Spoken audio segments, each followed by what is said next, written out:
Welcome back into the College Football Every Game on the Board podcast with our next guest, Beatin The Bookie, which he's been doing at Beatin The Bookie on Twitter.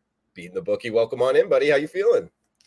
I'm feeling good. Thanks for having me on. It was good luck. Last time I came on, we did pretty well. So hopefully we can repeat the occasion this week. Absolutely, man. A lot of people in the comments liking the content you were throwing out, giving the winners as well. And guys, we got a shorter segment, 8 games here, 175, 176, Cal, Utah, down to 191, 192, Arizona, Washington State. If you're watching on Twitter or YouTube, Every Game on the Board, this will be the last segment. And if you are listening via the podcast, it's actually part number 4. Rob Vino, our closer, needed to move up his segment. So it is the 4th segment wherever you're downloading your podcasts at. So let's get after it. BTB 175, 176, 3 o'clock Eastern, 12 noon Pacific. We got Cal at Utah. We're seeing the Utes minus anywhere from minus 10.5 to minus 11.5 as the home favorite, 45 being the total. You like anything here to start us off in Salt Lake City? You know, it's tough.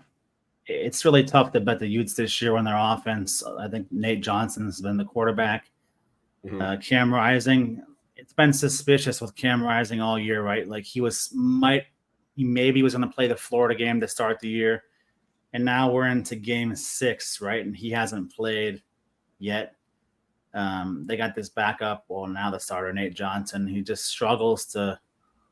It's almost like they don't let him, do very much, right? Like he's just a game manager, so he hasn't been able to let it loose, and we've seen them struggle to score points. And the good thing about Utah is they are the 5th ranked scoring defense in the country. So, and they're playing at home. They haven't lost at home in 2.5 years. They haven't.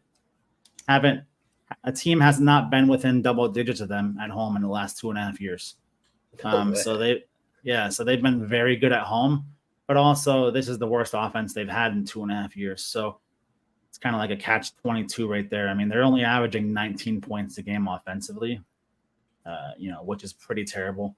And Cal comes in, Cal, they're improved from last season.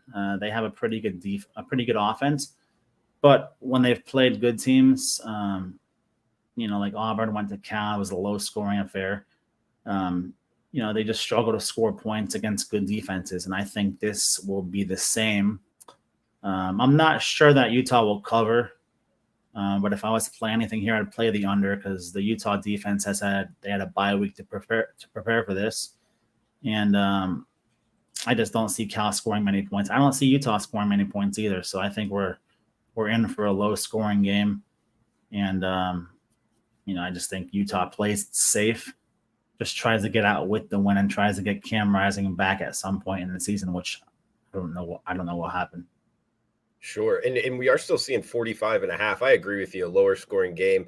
And yeah, good point. Cal against the better defenses. I mean, Auburn, their offense isn't that good, but their defense is pretty good. They weren't able to move the ball.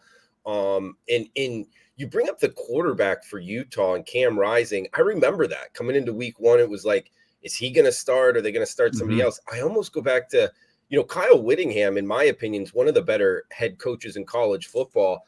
I'm actually surprised more coaches don't do that. Like, even if they know, because at this point, I mean, we're 7 weeks later. He obviously wasn't going to play then. But to use that to your advantage so the defense has to prepare for whatever, I think it's actually smart that they do that.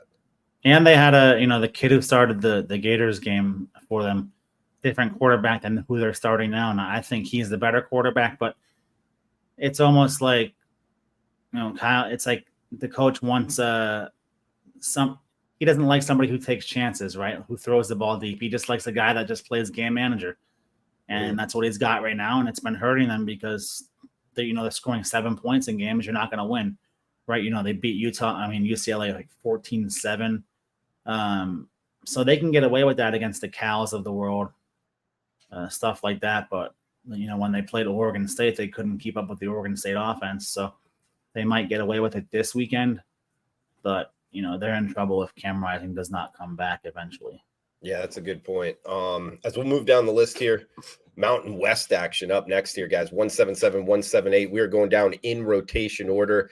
If you are new to the Every Game on the Board podcast, the little numbers next to the team name on the odds board or on your sports book, that's the we're going down in numerical order pretty much. And the next one up, San Jose State, New Mexico, 6 o'clock Eastern, 3 o'clock Pacific, 58.5 being the total. And we are seeing San Jose State -8-point road favorites in Albuquerque. Do you like anything here?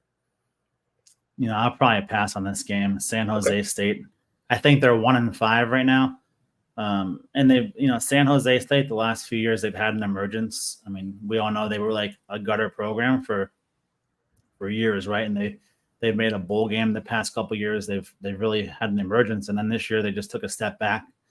They started out, week 1 getting, blown out by USC, and they played pretty well the first half in that game, but it seems to have been all downhill from there. They're averaging like 28 points a game. They're giving up 33.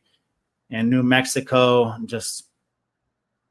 they just don't do it for me. It's another bad offense, 29 points a game. They're giving up 31. So these teams essentially, like, their stats are pretty much the same on paper. So there's no way I would lay 8 points with San Jose on the road, but this game is a total pass for me. Yeah, I remember that first game, San Jose State. I mean, a lot of people were high on Chevin Cordero, their quarterback, and I think they actually did slip through the back door against USC, but this is a whole different type of profile, laying more than a touchdown on the road. We get Wyoming and Air Force up next, a high elevation game. Both Air Force and Wyoming, 2 of the top 5 in terms of where their home field elevation is. 7 o'clock Eastern, 4 o'clock Pacific, 41.5 being the total. So low total here, BTB. And we got -10, -10.5. Air Force is the home favorite. This is a tough one because I really like Air Force. This Air Force team is good, but yet Wyoming, well-coached team, preparing for the option. I think it's a tricky handicap. Do you like anything? Yeah, Wyoming's been good. They just upset, Fresno State last week. They upset Texas Tech the first game at home. Yeah. This is their only their second road game of the season. And they're going into they're coming off a big win last week, and they're going into a buzzsaw right now, right? They're going into, they're playing an Air Force team who's been rolling everybody pretty much. Air Force has got the 16th ranked scoring offense right now, 37 points a game, and they got the 8th ranked scoring defense. So they're rolling on both sides of the ball. And, I think Wyoming coming off that big win at Fresno, I mean, that's also at altitude also, but it's not like Colorado Springs is. Just coming off that high from last week, I think this is a spot where like Air Force could roll them, because once Air Force starts get rolling with that triple option, that crazy offense that they run, they're pretty hard to stop. And this line, to me, like, you would just look at this line if you just looked at this game and didn't know what the line was based upon last week results with Wyoming and them beating Fresno. If you just looked at that, you'd think it was like a 5-6 point line, but it's 10.5. I mean, that signals to me like an Air Force blowout is coming. So I would definitely lean Air Force in this one, just because I think it's going to be hard for Wyoming to replicate that, basically that energy and momentum they played with last week coming into this week as well. In at Beating the Bookie on Twitter, guys, is where you can follow up. Do you normally handicap like that? Like projecting out, you would think it's 6, but it comes out it's 10. So you go with what they're telling you, or that you normally do that? Yeah, I actually did like a video yesterday about this, like on TikTok. Like every week I like to just do my own lines before I see the the Vegas odds, right? So for example, like in the NFL, I had the Cardinals like as a 3-point dogs to the Rams, on Sunday, and the line came out, it was 7. So for me, like, I think that's like a lot of value right there on Arizona. So I do stuff like that for college as well, but this is just like a momentum play. Like, it's hard. I feel like Wyoming beating the top 25 team last week, undefeated Fresno State, who a lot of people were picking Fresno State to play on like the New Year's Six Bulls, right?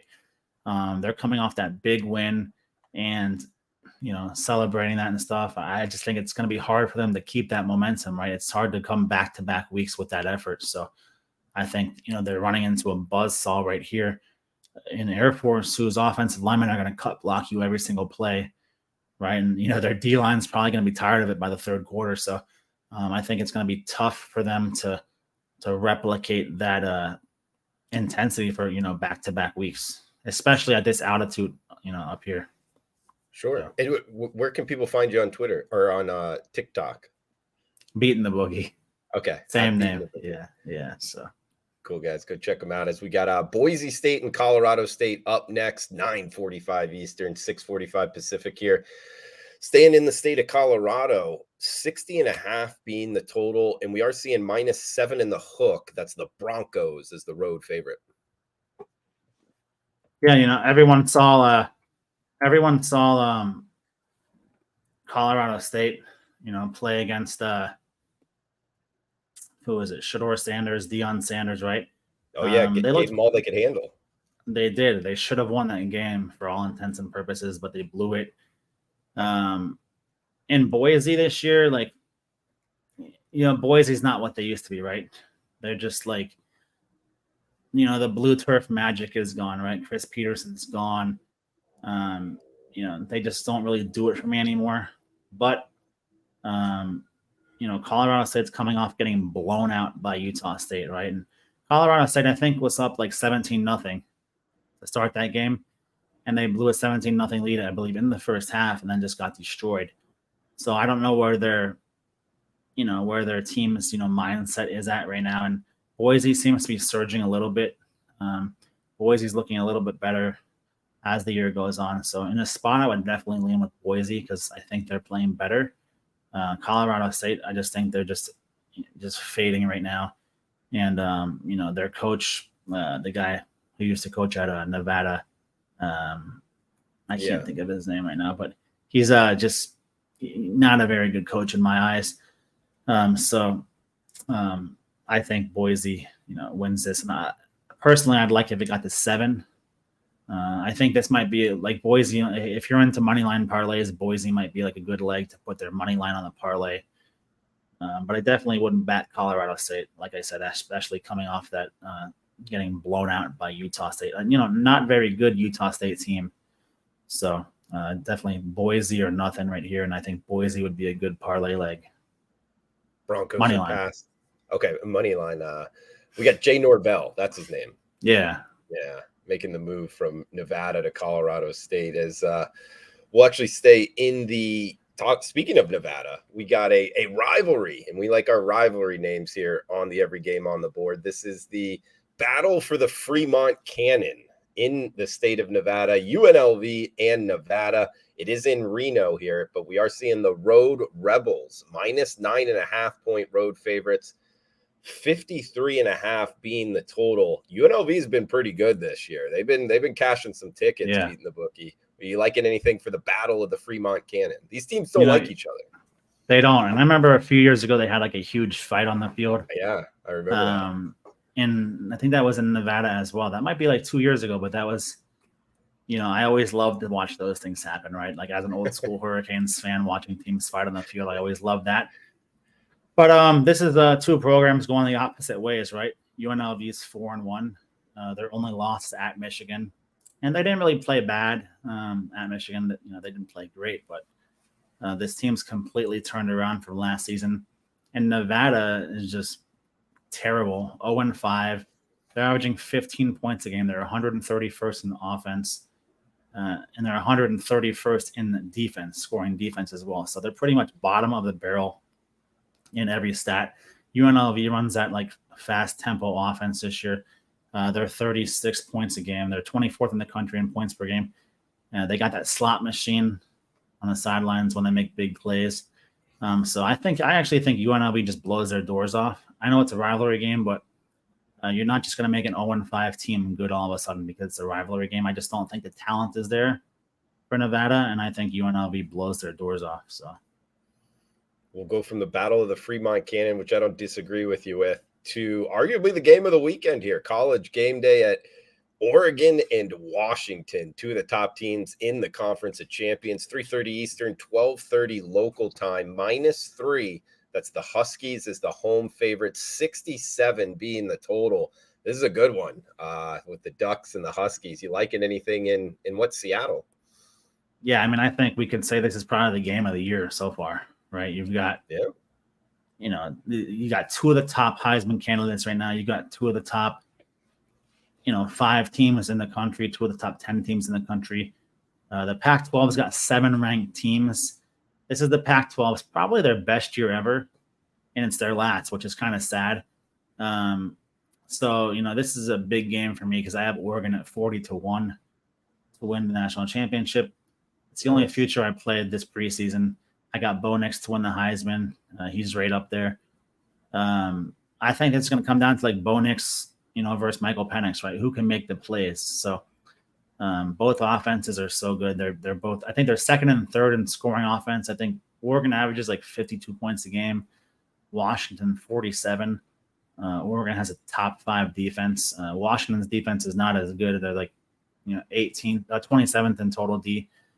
And I think this is the first test more so for Washington. I think Oregon's played a little bit of a tougher schedule so far. And I just like Bo Nix. I think he's been around for so long, 23 years old. I think he's played in so many big games, as you would know as an Auburn fan. I think this really helps him. sure. And I like Washington. I mean, Washington's so much fun to watch. I think Michael Penix I think he's the best passer in the country, like pure passer.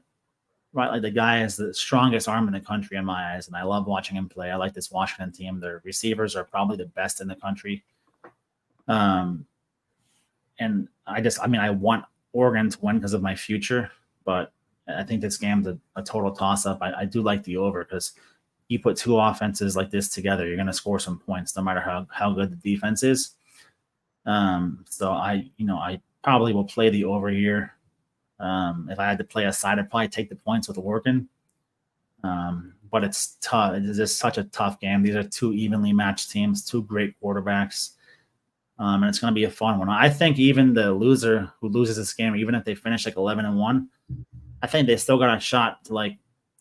I was talking about this with somebody else. I think like the Pac-12 is so good this year. Like 3 teams in the top 10, seven ranked teams. All their ratings are so strong. Like, could we see an undefeated Pac-12 and a 1-loss Pac-12 team in the playoff this year? Like, I mean, maybe, if some things work out for them in other conferences, but, I think this game's going to be a shootout. And I'm just looking forward to it. Like I said, game of the year so far, easily. Yeah, that'd be interesting. I mean, the Pac-12 hasn't had a team in for a few years now. Since Washington, I think, like, 2016 was that? I think Washington played. I want to say Washington played Bama Alabama or something like that. Yeah, I think they got. And they didn't. I think they scored like a garbage touchdown at the end to like get on the scoreboard. But I think they had Jake Browning was their quarterback, maybe. Mm-hmm. Yeah. And it wasn't even close. I think Chris Peterson was their coach, but this year their offense. I mean, their offense can score on anybody, right? Their quarterback is just a built quarterback, he's like reminds me of a Dan Marino, right? He just can throw the ball.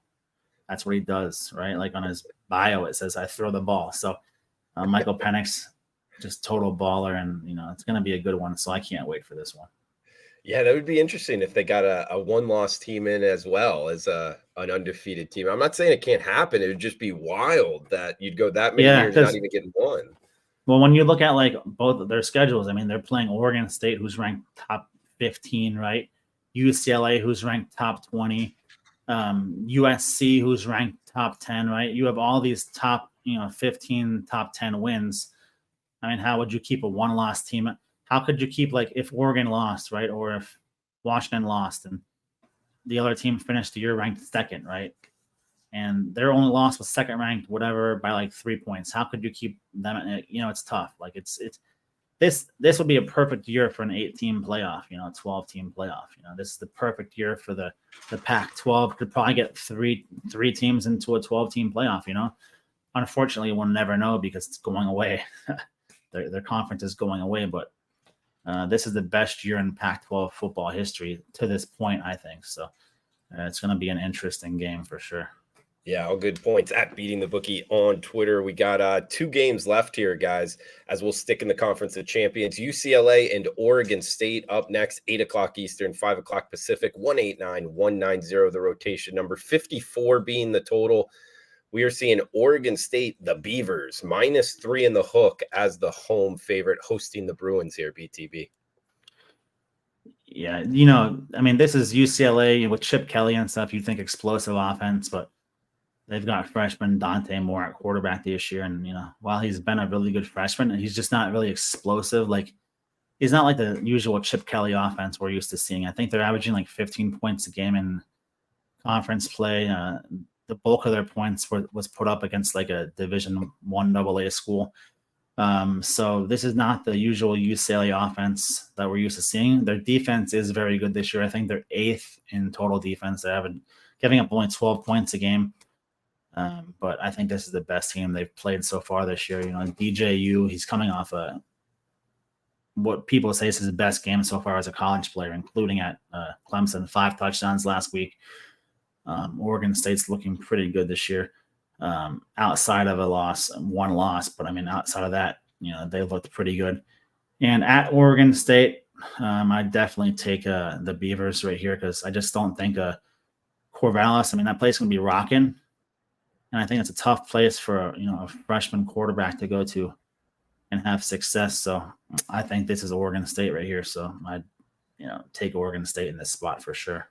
Yeah, I'm with you. Freshman on the road. I was looking to be on Oregon State as well. I was hoping, because we've seen a move here actually from 5 to 3.5, that it would get to 3 flat. That's what I was waiting for. Yeah. I haven't seen any yet. So it will be interesting. What do you think, projecting this line out? You think it will keep moving that way? Yeah. I don't think. I mean, I don't see it going to 3 because it could be a bloodbath at 3. I mean, I can see Oregon State winning by double digits easily. So I can't.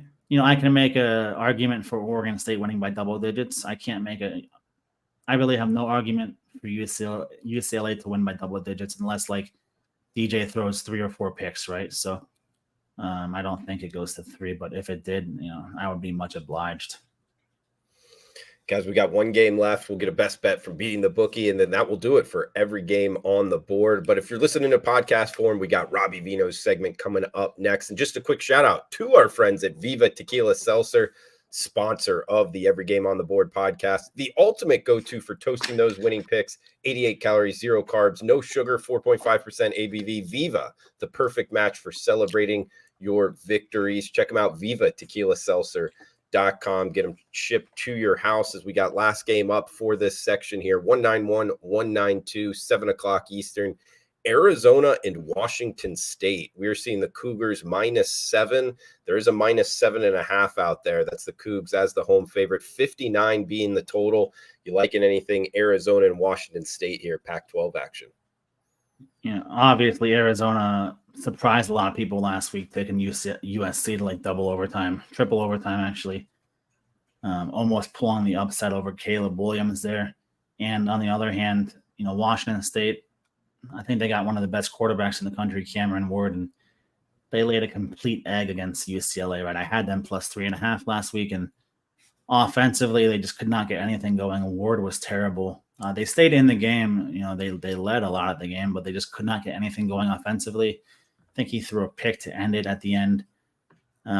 So they're coming off, their first loss of the year. They're coming off a bad loss, and Arizona's probably feeling pretty good about themselves right now. But it's it's in Washington State, and this Arizona team, I think the Washington State defense is going to be a little tougher than the USC defense. And I think Arizona will struggle. So if I had to pick a side right now, I'd go with Washington State because I just don't think Arizona. I don't think their offense is really good enough to sustain, drives like that all game. I mean, they had a big lead. I think they had a 17-point lead against USC, and they let USC come back and win. But I just don't think that Arizona can, bring that intensity for back-to-back weeks, right? So I think Washington State, coming off last week's loss, that they're coming out a little hungrier. And I think their defense shuts down Arizona, and I think they win by double digits, so they should cover this spot. Yeah, that was a tough one, like a heart wrencher for the Wildcats last week. You're right, and I was on Washington State against UCLA with you, man. That one hurt. So it's tough to go back on the team you just lost with, but I'm with you. I think that this is it is. I don't think Ward can play that. Like, Ward's a great quarterback. I don't think he can play that bad back-to-back weeks. And look, the UCLA defense is playing great this year. I don't think the Arizona defense is anything remotely similar to UCLA. So I like Ward. He's probably pissed. He probably wants to, he's probably heard it all week, right? Like, I cost my team the win last week. He's probably feeling bad, and he wants to come out this week and prove a point. So I definitely lean with Washington State. All right, great stuff from Beating the Bookie. Guys, check him out on Twitter at Beating the Bookie, TikTok as well. BTB, any final thoughts here before we shut it out? And do you have a best bet or a most confident play for the listeners? I just don't dance on TikTok, so don't. If you're looking for a dance, there's no dancing. It's just picks and sports talk. But if I had to give my best play out of all these games we just talked about, I'd probably go with UNLV minus 9.5, because I just don't think Nevada is just a dead program right now. I know it's a rivalry game. It's at Nevada. I just think these are two schools going in opposite directions. And I think the talent that UNLV has just far outweighs what Nevada has, right? Like, Romeo Dobbs. I think I said this in the last time I came on here. I said Romeo Dobbs and Carson Strong are long gone from Reno, right? So I think UNLV probably rolls them. I could see UNLV winning by the 3 touchdowns, to be honest. I just think Nevada is just bad. Okay, so fade the Nevada Wolfpack, it sounds like. And we can actually give you -9. That's available at BOL here. So you could take -13, and it doesn't matter. They're going to get rolled. Well, that's most of these sports books have alternative line. Would you say -14 at +205 or something like that? Yeah, I mean, I'd take -14. I mean, I think they beat them by at least 2 touchdowns. So, okay, it's an easy bet for me. I think this is just, I've watched both teams, and Nevada, Nevada would lose to Fort Lauderdale High School right now. So, I'm rolling with UNLV, rolling with the Rebels. All right, and we'll go down with -9, guys, for record keeping purposes. But anything else you want to shout out here? What at Beating the Bookie on Twitter? Anything else before we shut it down? Yeah, you guys can follow me on Twitter, Instagram, TikTok, whatever. Plenty of free plays, So just, even if you don't sign up for a package, I give plenty of free plays every week, every day, usually. So busy time right now with the NHL starting up. Panthers open tonight. Can't wait, and I'm just looking forward. The first 3 games are on the road, so tonight's in Minnesota. So I'll be there next Thursday, and then I'm heading to Baja Mar for the weekend to make some football bets. So it's going to be a fun next couple weeks. Good stuff. Well, yeah, man, keep cashing those tickets at Beating the Bookie on Twitter. And guys, that does it for every game on the board. We got Rob Vino with the podcast forum just coming up as well. So please smash that like button, comment below, and we'll talk next week. So thanks for tuning in all. Cash those tickets.